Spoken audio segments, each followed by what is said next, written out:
Hey guys, it's Pinkstar and welcome back to another video. Today I'm going to be going through my March, finally, my March wrap up as well as my April reading wrap up. So yeah, let's just get on with the video because there are a few books to talk about since this is 2 months wrapped into one. So yeah, let's go.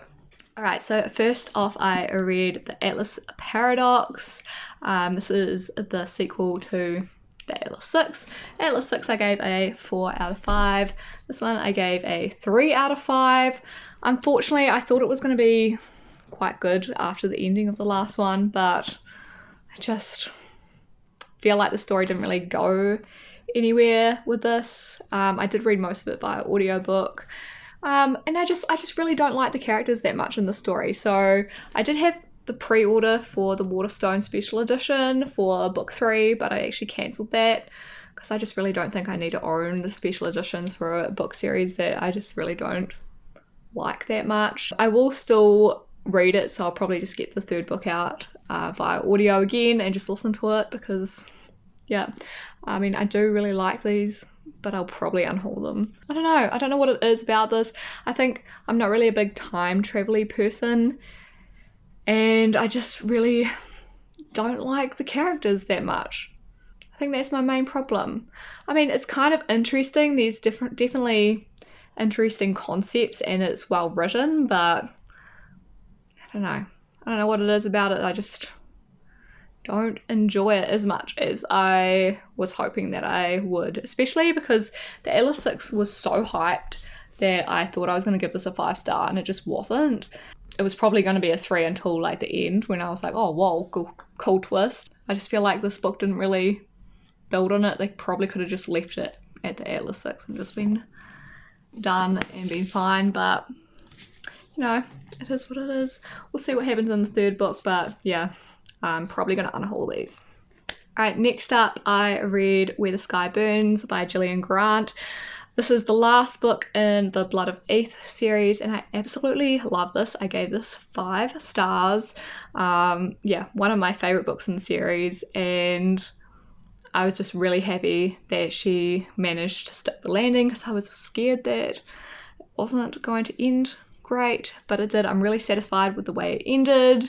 Yeah, honestly, if you love a good classic kind of fantasy adventure story with like your classic fantasy characters like dwarves and elves, etc., you like D&D, check this out. So good. If you love found families, this is perfect. It's just great.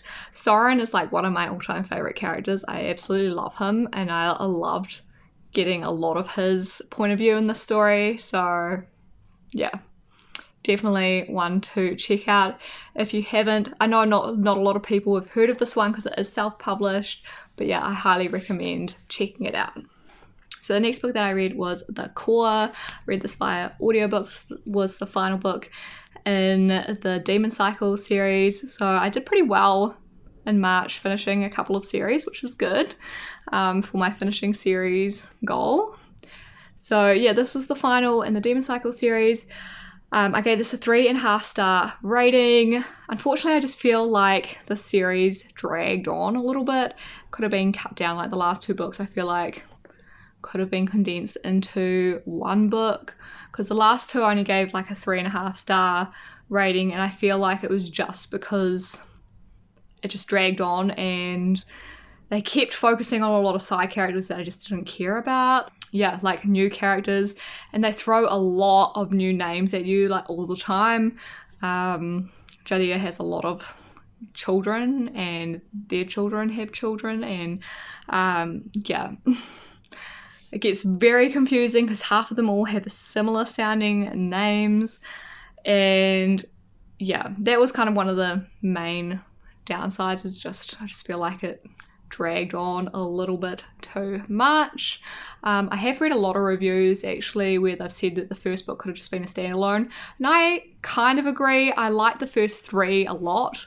I gave them quite high ratings. I just feel like these last couple weren't as good. They just could have been wrapped up a lot sooner, and the ending was kind of just like, oh yeah, cool, it's over. Like, I don't know what it was, it just kind of ended. But I did really enjoy these books. I might do like a series wrap up once I've finished a whole series. Yeah, if that's something you'd like a whole series wrap up where I go into more detail about the series as a whole and what I thought of it rather than each individual book, then let me know down in the comments. But yeah, so I still really enjoyed this, and I would recommend people picking up the series and giving it a read. It was quite good, but just wasn't to the highest of standards. So it's kind of like middle tier series for me at this point, but I did enjoy it. It was different. Lastly for March, which kind of rolled into April, was The Final Empire by Brandon Sanderson. This was my Brandon Sanderson book that I was supposed to read in February, didn't end up reading it. So rolled over to March, and then it was so long, like this is a long book, that it rolled into April as well. I think I finished it at the end of the first week of April. But yeah, there's a lot of writing in this. It's very little, it's very compact, and there's like 700-800 pages, I think. 700, oh, 650. Okay, not that bad, but yeah, it's just very like little and compact. But yeah, anyway, don't know why I'm rambling about like the text size, but this book was so good. Like, I get it now. I get the hype around Mistborn. I can't wait to read the next one. Though, I feel like this could have just been a standalone. It was so good by itself, and the ending kind of just wraps up like perfect. Like, it could be fine, just ended where it is. So I don't actually know what's going to happen. I feel like everyone says the next one's like the best one. I could be wrong. But yeah, I absolutely love this. 5 out of 5. I don't know what's going to happen next. This wasn't what I expected either. I love the characters. I can't believe they kill off some characters. Never expected some of those. I don't know. The magic system in this is phenomenal. So interesting. So unique. I absolutely loved this. The bad guys are scary as hell, I'll tell you that much.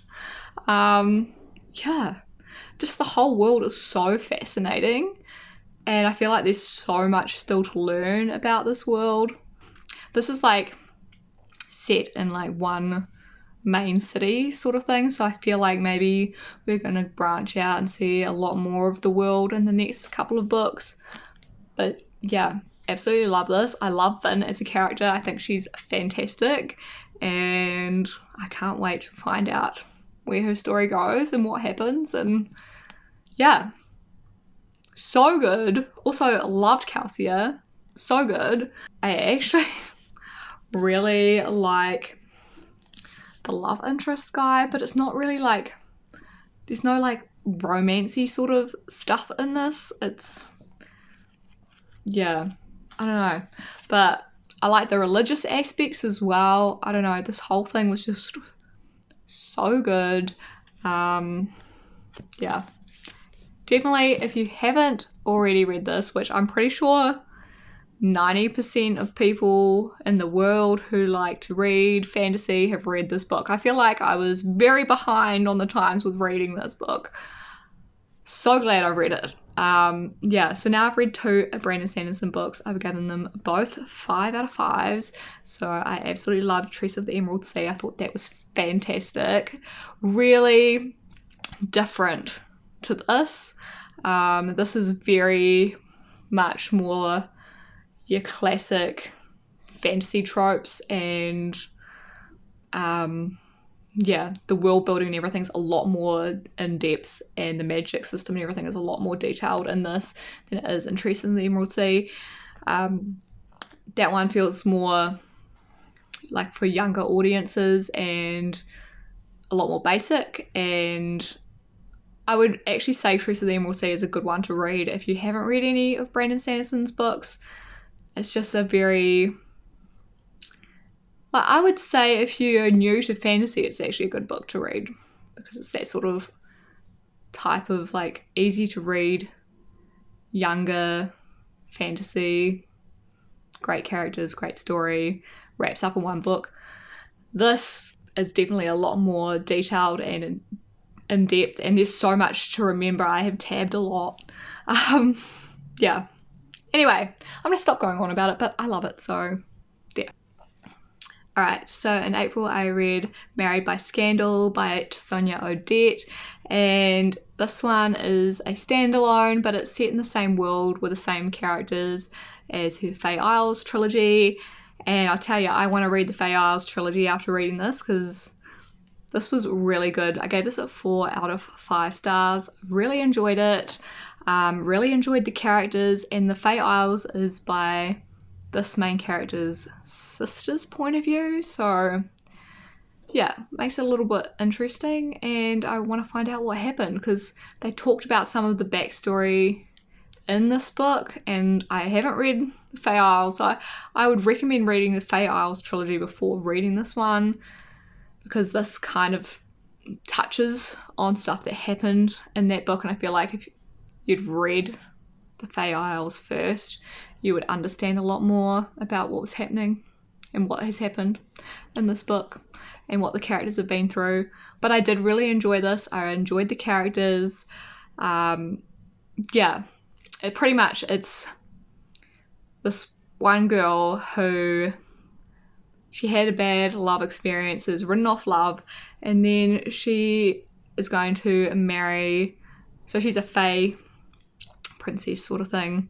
She's the queen's sister, and she is set to marry the king of the humans' son.